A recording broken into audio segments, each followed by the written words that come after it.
The process of personal transformation begins the moment you decide to take responsibility for your own education.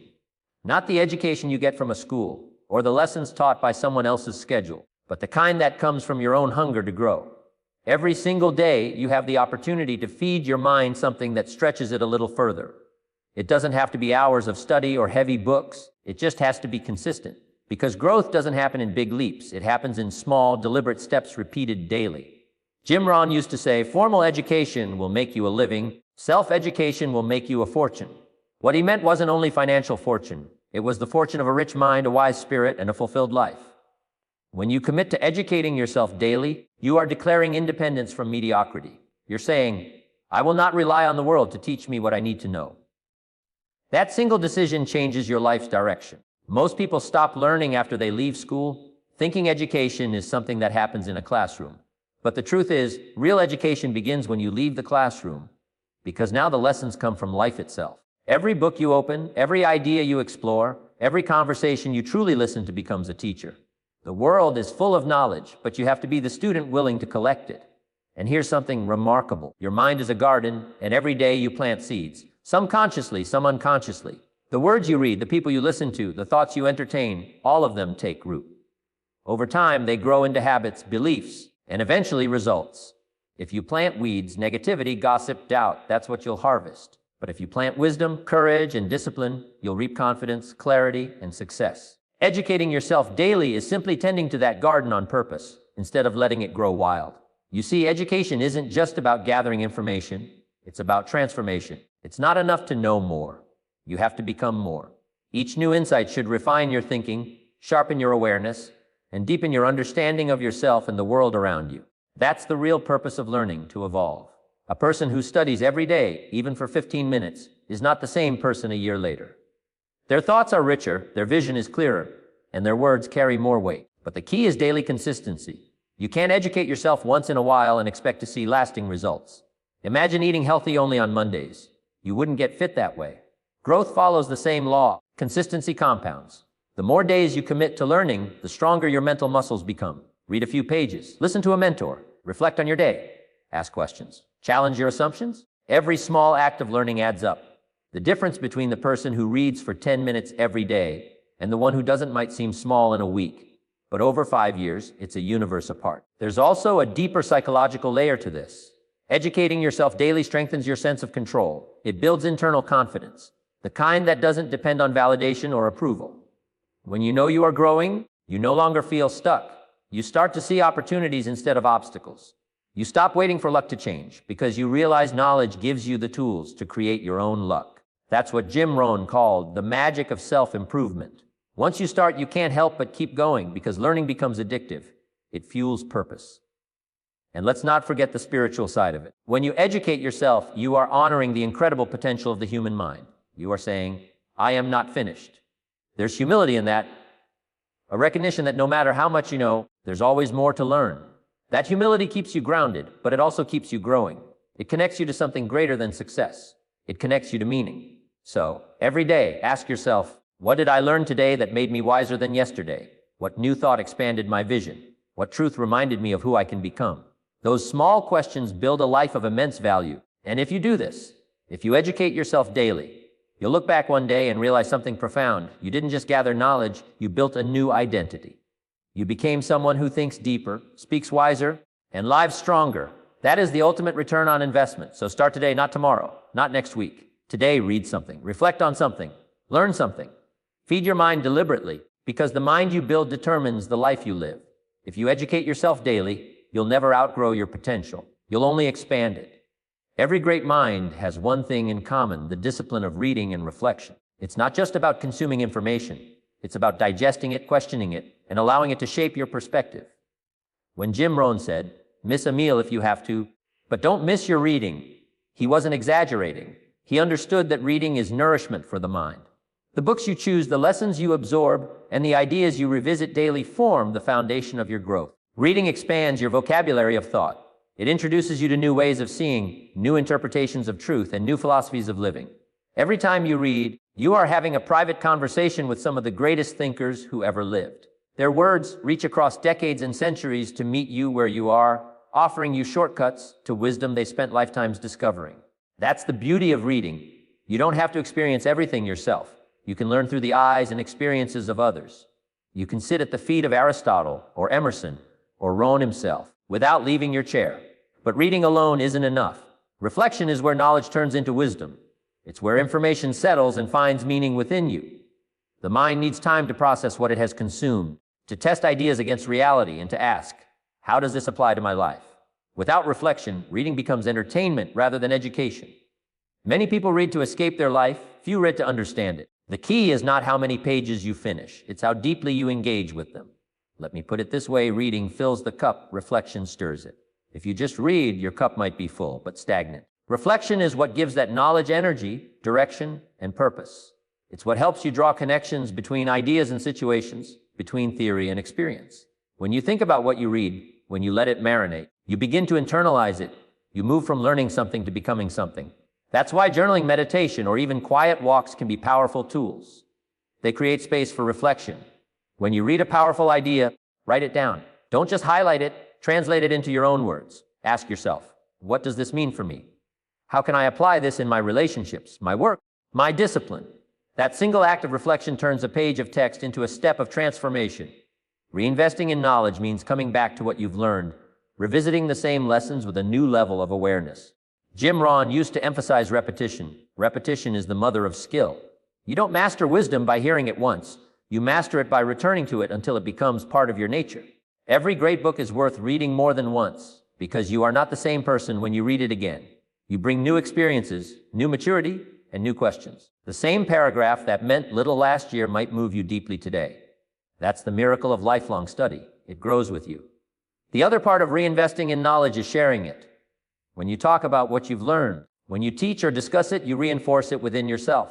The best students eventually become teachers not because they have all the answers, but because teaching forces them to organize and clarify their own understanding. Each time you share an idea, it takes deeper root. Now, let's look at this from a psychological standpoint. Reading and reflection train the mind to focus, to think critically, and to find patterns. In a world flooded with noise and distraction, these habits separate the average from the exceptional. Most people's minds are reactive. They respond to whatever shows up on their screens. But when you read and reflect daily, you become proactive. You choose what enters your mind, you control your input, and by doing so, you control your output, your words, your actions, your results. This daily practice also cultivates something rare, inner calm. Reflection creates distance between stimulus and response. It gives you perspective. When you can pause, think, and decide consciously, you stop being a product of your environment and start becoming a product of your own discipline. That's the mark of a truly educated person. Not how much they know, but how well they think. So, if you want to change your life, change your mental diet. Read something that inspires you, something that challenges your assumptions. Reflect on it until it reveals its lesson. Then reinvest, apply it, share it, and return to it often. Over time, this simple ritual becomes a source of strength. You begin to see differently, speak differently, and live differently. Knowledge is not static, it's a living force. It grows only when it's used, stretched, and shared. And every time you read, reflect, and reinvest in that process, you are building a mind that is capable of more clarity, more confidence, more creativity. In the end, it's not the number of books that will change your life, it's what those books awaken within you. So, feed your mind daily, think deeply, and revisit what matters. Because when you read with purpose and reflect with intention, you don't just collect information, you collect transformation. The secret isn't in reading more, it's in reading better, thinking deeper, and applying faster. That's how wisdom is born. Experience is one of life's most powerful teachers, yet most people overlook its lessons. Every day offers an opportunity to learn, to observe, to adjust. Some people move through life repeating the same mistakes, while others pause long enough to extract the wisdom hidden in every success and every setback. The difference lies in awareness. Jim Rohn often said, "Don't let your learning lead to knowledge. Let your learning lead to action." And the deepest kind of learning comes not from books or lectures, but from lived experience, your own and the experiences of others. Every mistake you've made holds a message. Every disappointment carries a lesson. Every success leaves behind a pattern worth studying. The key is to pay attention. Most people don't really learn from experience because they don't reflect on it. They simply endure it. They go through things, but they don't grow through them. Real growth begins when you pause and ask, what is life trying to teach me here? That question alone can turn any failure into fuel for your next step forward. Learning from your own experiences means taking full responsibility for them. It's easy to blame circumstances or people, but that mindset locks you out of progress. The moment you accept that your choices create your outcomes, you reclaim your power. When things go wrong, instead of saying, "Why me?" start asking, "What can I learn from this?" That shift turns every setback into a classroom. You begin to see patterns in your behavior, habits that help you and habits that hurt you. Once you see them, you can change them. That's how wisdom is built, not through luck, but through conscious reflection on experience. However, as powerful as your own experiences are, they are limited by time. You only have so many years to make mistakes and learn from them. That's why the next step is to learn from other people's experiences. This is what Jim Rohn called borrowing wisdom.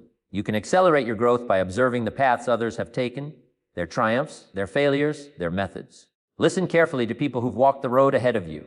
They've already paid the price for their lessons. You can benefit from them without paying the same cost. When you study people, mentors, leaders, friends, even public figures, you begin to see that success leaves clues.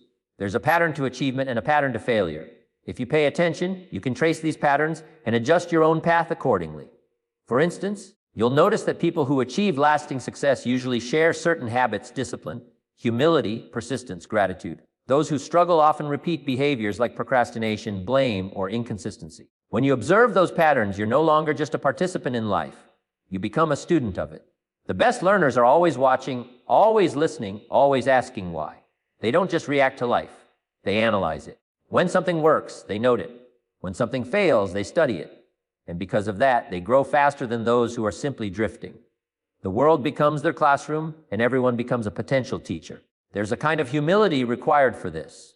To learn from others, you must be willing to admit that you don't know everything. You have to quiet your ego long enough to truly hear what experience, yours or someone else's, is trying to tell you. Jim Rohn used to say, "If you're the smartest person in the room, you're in the wrong room." Growth happens when you surround yourself with people who challenge your thinking, people who make you stretch. You can't grow by staying comfortable. You grow by staying curious. Psychologically, this practice strengthens your adaptability. When you train yourself to learn from experience, especially the painful ones, you develop resilience. You no longer fear failure because you understand it's temporary and instructive. Instead of being crushed by mistakes, you mine them for meaning. You begin to see that every event, pleasant or painful, is preparing you for something greater. This mindset builds inner strength and emotional intelligence. You stop reacting impulsively and start responding thoughtfully. There's also a deeper wisdom here. Learning from others doesn't mean copying them. It means understanding why what they did worked or didn't work, then adapting those lessons to your own path. You are not meant to live someone else's story. You are meant to write your own, informed by the wisdom of many. The goal is not imitation, it's integration. Think about this: a single year of intentional learning, through experience, observation, and mentorship, can replace a decade of trial and error. That's how leaders rise quickly. They compress time by leveraging knowledge from multiple lives. They study history, they watch people, and they reflect deeply on their own choices. The process is simple but profound. Experience something, reflect on it, extract the lesson, adjust your behavior. Then look around, observe others who face similar challenges. What worked for them, what didn't? Apply that insight. That cycle, experience, reflection, observation, application, is how mastery is built. So every day, remind yourself that the world is your classroom. Life doesn't teach through comfort, it teaches through contrast. The pain you feel, the success you taste, the people you meet, all of them are part of your curriculum. You just have to be awake enough to notice. And when you combine the lessons of your own life with the wisdom borrowed from others, you multiply your potential. You move faster, think deeper, and live wiser.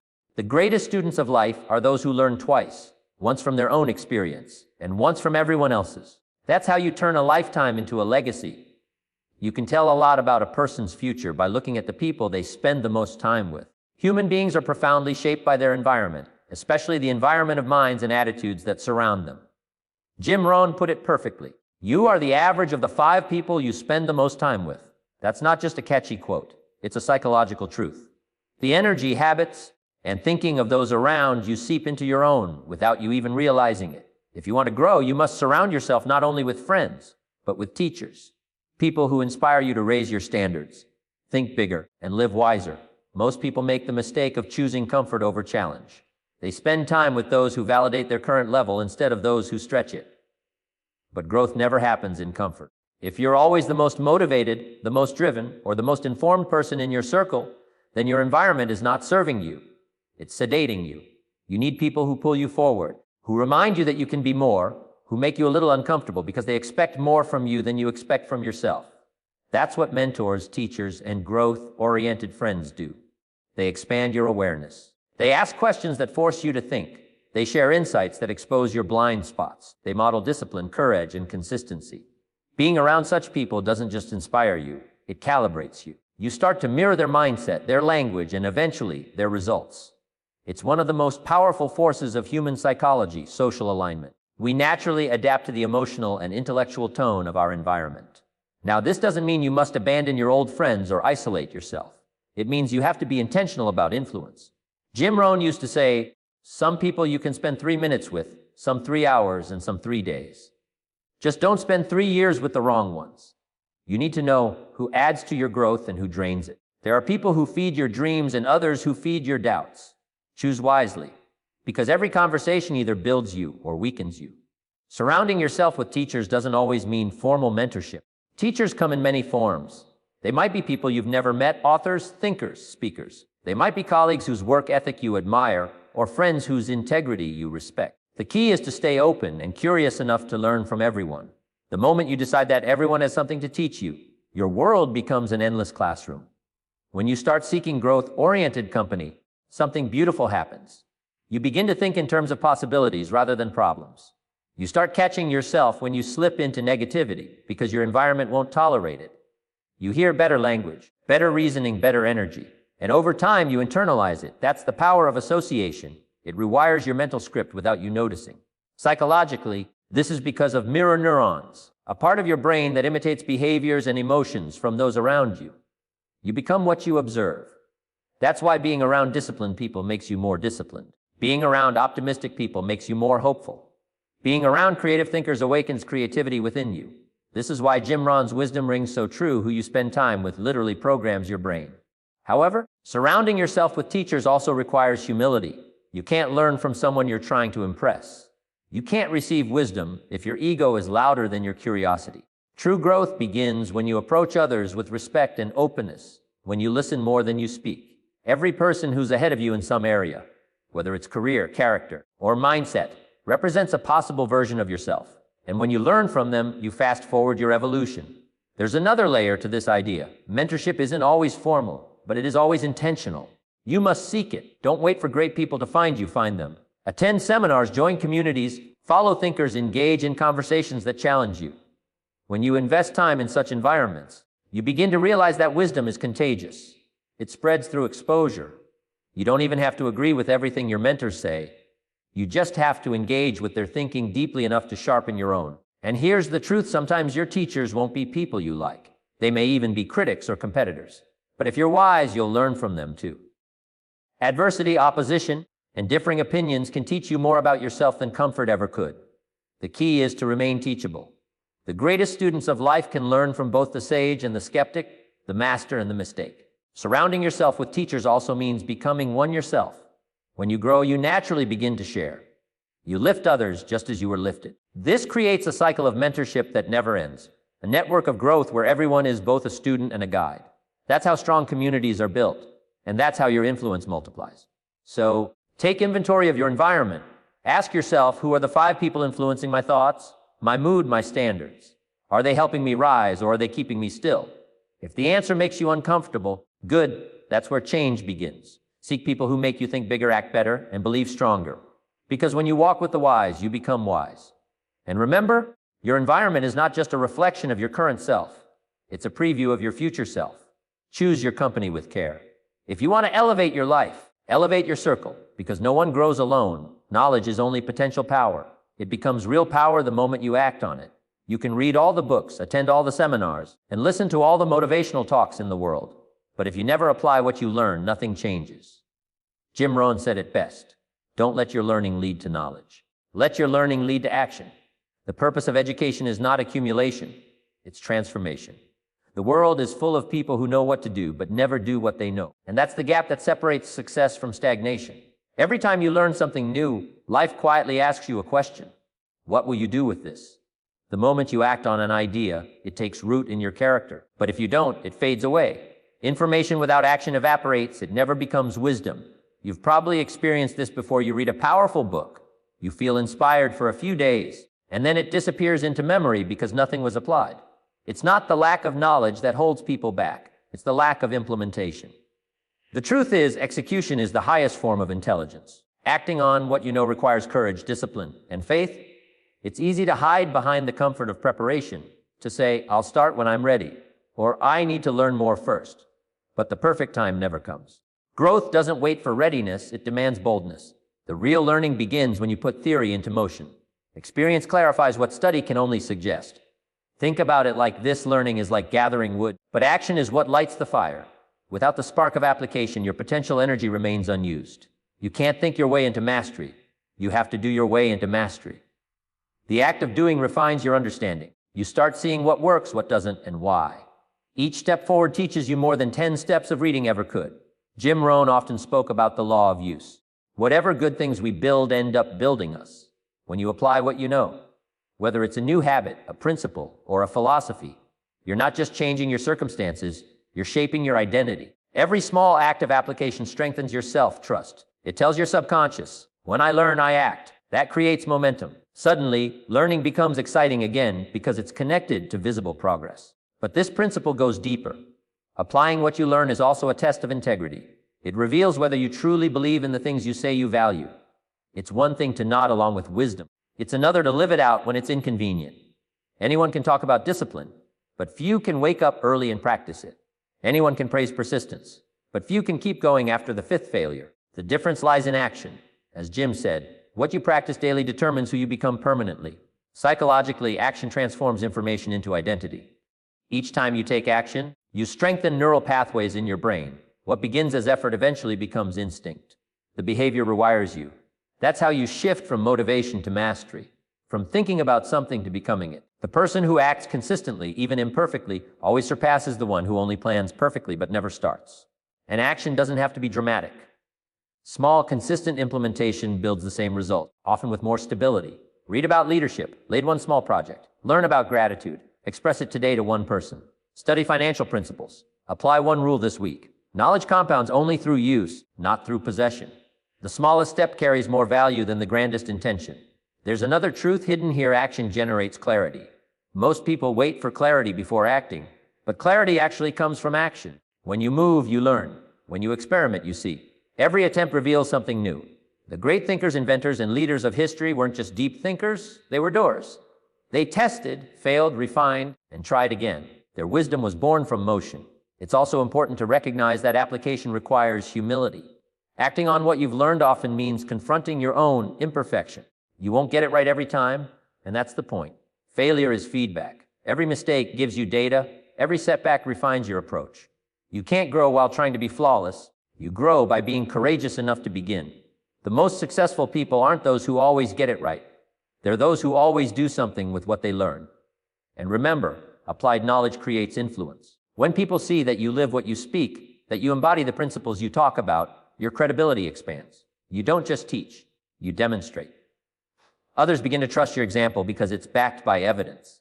The greatest leaders are living examples of applied knowledge. Their actions are their message.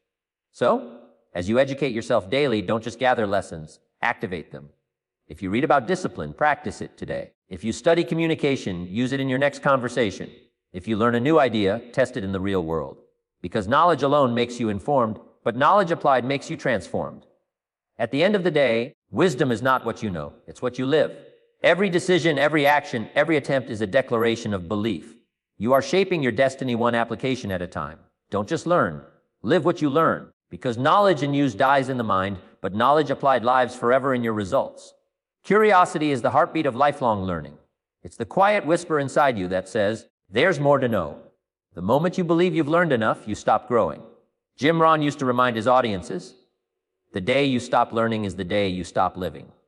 Life itself is an endless classroom, and the most fulfilled people are those who never graduate from it. They understand that curiosity is not a phase, it's a philosophy. It's the fuel that keeps the mind young, the spirit alive, and the possibilities endless. When you stay curious, every day becomes an opportunity to discover something new. You stop moving through life on autopilot and start engaging with it consciously. The difference between ordinary and extraordinary thinkers often comes down to one question: why? The curious mind doesn't just accept things as they are. It wants to know how they work, why they matter, and how they can be improved. That constant questioning sharpens awareness and leads to insight. Psychologically, curiosity acts like a mental spark. It energizes the brain, stimulates creativity, and improves memory. When you're curious, you're fully present. Your attention expands because your mind is actively searching, connecting, exploring.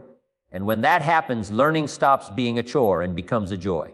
Jim Rohn often said, "Be fascinated, not frustrated." That's what curiosity does. It turns challenges into intrigue, problems into puzzles. Instead of being defeated by the unknown, you're inspired by it. But let's be clear, staying curious takes effort. The older we get, the easier it is to trade curiosity for certainty. We start thinking we've seen it all, done it all, or learned enough. That's when growth slows down. The tragedy isn't ignorance, it's the illusion of knowledge. Because the moment you think you already know, you stop listening, you stop observing, you stop expanding. Real intelligence lies in humility. The wisest people are never the ones shouting, "I know!" They're the ones quietly asking, "What else can I learn?" Curiosity also requires courage, the courage to be a beginner again, to step into unfamiliar territory, to risk failure, to admit you don't know. Most people avoid learning new things because they're afraid of looking foolish. But here's the truth: the beginner's mindset is where breakthroughs are born. Every expert was once a beginner who asked one more question than everyone else. Every master started by being curious about something small and ordinary, and then pursued it deeply. Jim Rohn often encouraged people to study broadly. He'd say, learn everything you can, about everything you can. Read about art, history, psychology, economics, science, philosophy, because every new subject you explore gives you another lens to understand life. Knowledge in one field often connects to wisdom in another. That's how innovators think. They draw from multiple disciplines to create something new. Curiosity expands your mental map of the world, and with every expansion, you see opportunities that others overlook. Curiosity is also the antidote to complacency. When you're curious, you can't stay stuck. You're always asking, what's next? You're always evolving. The people who make the biggest impact in life are those who never settle into good enough. They keep learning, experimenting, exploring, even when they're already successful. Success doesn't make them complacent, it makes them more curious. They want to understand how to improve, how to serve better, how to grow beyond their current limits. There's also a spiritual depth to curiosity. It's not just about collecting facts, it's about seeking truth. When you stay curious about yourself, you begin to explore your own inner world, your motives, fears, strengths, and beliefs. You start asking the deeper questions. Who am I becoming? What really matters? Why am I here? These aren't just intellectual exercises, they're pathways to wisdom. Curiosity keeps the soul awake. In daily life, practicing curiosity can be as simple as changing your approach. Instead of reacting, observe. Instead of assuming, inquire. Instead of closing a conversation with an opinion, open it with a question. Say things like, tell me more, or that's interesting. How did that work?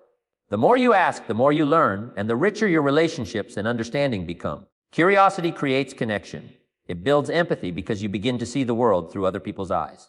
From a practical standpoint, curiosity keeps you adaptable. In a world that's constantly changing, those who keep learning never fall behind. New technologies, new ideas, new systems. They don't intimidate the curious, they excite them. Curiosity turns uncertainty into opportunity. The curious mind doesn't say, this is too much change. It says, this is a chance to evolve. That's how you stay relevant, vibrant, and creative, no matter your age or experience. There's something profoundly freeing about living this way. When you embrace curiosity as a way of life, you let go of judgment and fear. You stop needing to have all the answers and start enjoying the process of discovery. You find wonder in the ordinary. You become a student again, and in doing so, you stay forever alive to the beauty of growth. So ask yourself, when was the last time you learned something just because you were curious? When was the last time you followed a question without knowing where it would lead? That's the spirit you must reclaim. The playful, inquisitive, unstoppable curiosity that drives all great learning. Because the moment you stop asking questions, you stop evolving. But the moment you start asking again, the whole world opens up. Stay curious. Stay teachable. Because the student who never graduates is the one who never stops growing. One of the most beautiful truths about learning is that it multiplies when it's shared. The more you teach, the more you understand, the more you give away, the more deeply it takes root within you. Jim Rohn often said, we learn by teaching. When you educate others, you refine your own thinking, strengthen your clarity, and deepen your mastery. Learning for yourself is growth, but helping someone else learn is contribution. And contribution is what gives learning its highest meaning. There's a unique kind of magic in passing knowledge forward. Think about it. Everything you know today, you learned from someone who decided to share. Someone wrote the book you read, recorded the talk you heard, gave you a piece of advice when you needed it most. Every bit of wisdom you carry was once a gift. So, the natural response is to keep the chain going. When you share what you've learned, you're not just repeating information, you're lighting someone else's path, just as others once lit yours.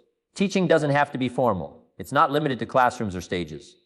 You teach through your example, your conversations, your actions. Every time you apply what you've learned in front of others, you're demonstrating a model they can follow. When your discipline becomes visible, it educates quietly. When your kindness is consistent, it instructs without words. And when your progress is authentic, it inspires others to believe they can grow too. Jim Rohn believed that helping others was a form of enlightened self-interest, that when you lift people, you lift yourself. Teaching is one of the most effective forms of self-education because it demands organization and understanding. When you explain something clearly, you're forced to simplify it, test it, and make it real. That process exposes the gaps in your own knowledge and invites further learning. Every great teacher is, first and always, a great student. There's also a psychological principle at play here. When you share knowledge, you reinforce it in your own brain. Teaching activates a deeper level of cognitive processing. It moves information from short-term awareness into long-term memory. That's why those who teach consistently tend to retain and master concepts faster. By expressing knowledge, you transform it from abstract theory into embodied understanding. You don't just know the lesson, you become it. But sharing knowledge isn't only about intellect, it's about generosity. When you teach, you shift from a mindset of scarcity to one of abundance. You stop worrying about being the smartest person in the room and start focusing on making the room smarter. You begin to see growth not as competition, but as collaboration. That's when real influence begins, when your success contributes to someone else's progress. There's a profound humility in this approach. To educate others as you educate yourself means recognizing that you'll never have all the answers, but you can still offer what you've learned so far.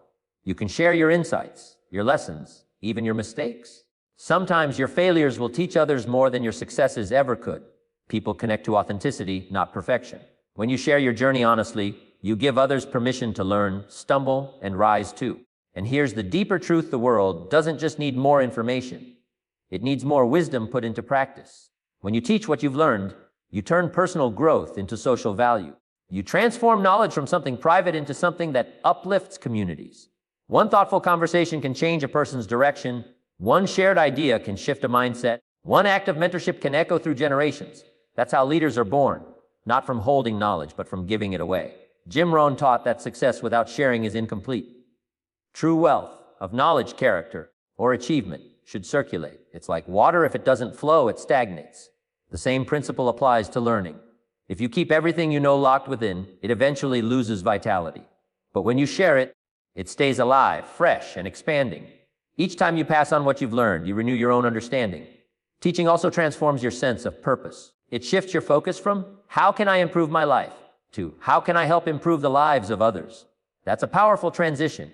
It moves you from success to significance. You begin to measure your growth not just by what you gain, but by what you give. And when you see someone else rise because of a lesson you shared, there's no feeling more fulfilling. That's legacy. That's impact. So, educate others as you educate yourself. Share the insights you gain. Mentor someone who's a few steps behind you. Speak encouragement to those who are learning what you've already learned. Don't underestimate the ripple effect of one thoughtful lesson, one honest story, one moment of guidance. You never know who might be transformed by it. Because in the end, knowledge that dies with you is wasted. But knowledge that's passed on becomes immortal. It lives on in others, shaping lives you'll never even